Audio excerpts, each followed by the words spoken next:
غلام محمد قادیانی نے مختلف پینترے بدل کر آخرکار اپنی نبوت کا اعلان کر دیا، تو اس سلسلے میں سب سے پہلے میدان عمل میں آنے والے علماء اہل حدیث تھے. صحیح، بالکل. اور سب سے پہلے مرزائیوں کے بارے میں غیر مسلم ہونے کا جو فتویٰ ہے وہ ہمارے بزرگ مولانا محمد حسین بٹالوی رحمۃ اللہ علیہ نے جاری کیا. انہوں نے ایک فتویٰ لکھا، سید نذیر حسین محدث دہلوی شیخ الکل فی الکل کی خدمت میں وہ پیش ہوئے. انہوں نے اس فتوے کی توثیق کی. پھر وہ فتویٰ علماء دیوبند، بریلوی علماء، شیعہ علماء، ان سب کے پاس گیا اور ان سب علماء کرام نے اس کی تائید کی اور اس فتوے کو انہوں نے درست قرار دیا. یہ پہلی کاوش ہے جو مرزائیت کے خلاف ہوئی ہے اتفاقی طور پر. اور تقریباً 200 علماء تھے، 200 سے زیادہ علماء 200 علماء بھی تھے اور اسی طرح سجادہ نشین بھی تھے. وہ سارے مل کر جو ہے انہوں نے اتفاقی طور پر. اور اس کے بعد اس میں سب سے زیادہ کردار ادا کرنے والے شیر پنجاب فاتح قادیہ مولانا ثناء اللہ نصری رحمۃ اللہ علیہ، جنہوں نے تحریر کے میدان میں، تقریر کے میدان میں، صحافت کے میدان میں، حتیٰ کہ مناظرے کے میدان میں، یہاں تک انتہائی ہوئی کہ مرزا غلام محمد قادیانی نے چیلنج کیا کہ اگر ثناء اللہ اپنے آپ کو درست سمجھتا ہے تو میرے پاس قادیاں آئے. وہ اس کا خیال یہ تھا کہ یہ وہاں نہیں پہنچے، لیکن مولانا ثناء اللہ امرتسری رحمۃ اللہ علیہ، اللہ تعالیٰ پر اپنی کروڑا رحمت نازل فرمائے، وہ لمبا سفر کر کے وہاں پہنچے اور وہاں جا کر انہوں نے ان کو للکارا میں آ گیا ہوں اور آؤ میرے مقابلے میں. لیکن مرزا غلام محمد قادیانی چیلنج کرنے کے باوجود مولانا کے مقابلے کے لیے میدان میں نہ آ سکا.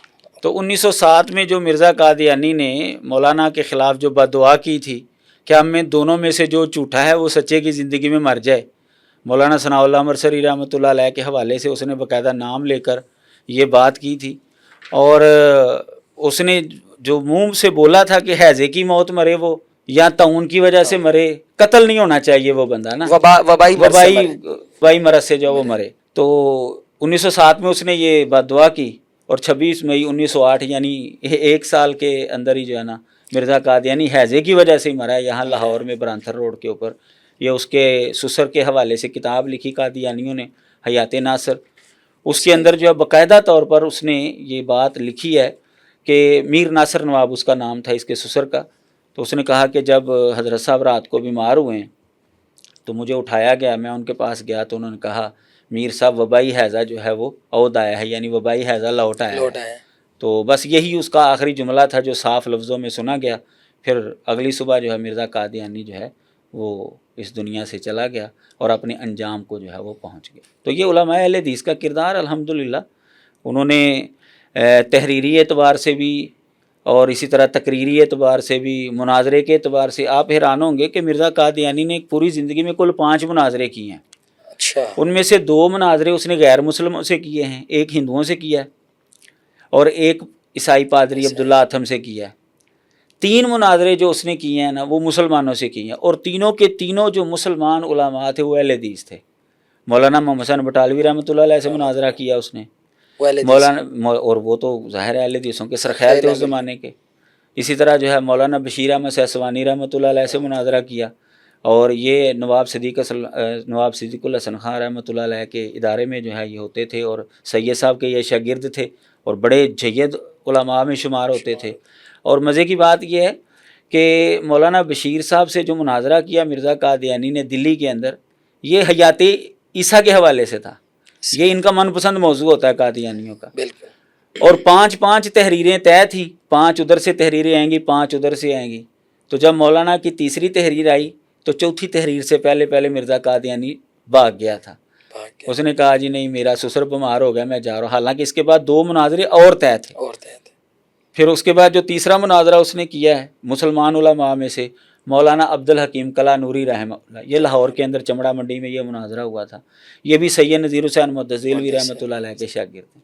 تو آپ دیکھیں کہ ہر میدان کے اندر آپ کو جو ہے نا قادیانیوں کے خلاف اللہ کی توفیق سے اہل حدیث جو ہے نا وہ نمایاں حیثیت میں جو ہے آپ کو نظر آئیں گے. پھر اس کے آگے چلیں مولانا عبداللہ معمار رحمۃ اللہ علیہ ہیں، اس طرح حافظ محمد گوندلوی رحمہ اللہ ہیں، حافظ عبدالقادر روپڑی رحمہ اللہ ہیں، اور دیگر کئی علماء جو ہے اس میدان، مولانا عبداللہ غزنوی اگر آپ ان کی تاریخ اٹھا کر دیکھ لیں 1893 کے اندر جو ہے مرزا قادیانی نے پوری زندگی ایک ہی مبالغہ کیا ہے، مبالغے کے چیلنج دیا کرتا تھا، لیکن اس نے زندگی میں صرف ایک ہی مبالغہ کیا ہے، اور وہ بھی اہل حدیث مولانا عبدالحق غزنوی رحمہ اللہ سے 1893 کے اندر۔ اور اس کا نتیجہ کیا نکلا؟ مولانا جو ہیں وہ مرزا قادیانی کے بعد جا کر فوت ہوئے ہیں۔ مرزا قادیانی جو ہے وہ 1908 کے اندر فوت ہو گیا ہے، مولانا کی زندگی کے اندر مر گیا مرزا قادیانی۔ اور یہ مرزائیوں کا اصول ہے، جب مبالغہ ہو جائے تو جو پہلے مر جاتا ہے نا تو وہ جھوٹا ہوتا ہے۔ تو اب مرزا قادیانی جو ہے وہ پہلے مر گیا ہے، اور مولانا جو ہے وہ 1917 کے اندر جا کر جو ہے وہ وفات پائی ہے انہوں نے۔ تو آپ دیکھ لیں ہر میدان کے اندر آپ کو علماء اہل حدیث الحمدللہ نمایاں نظر آئیں۔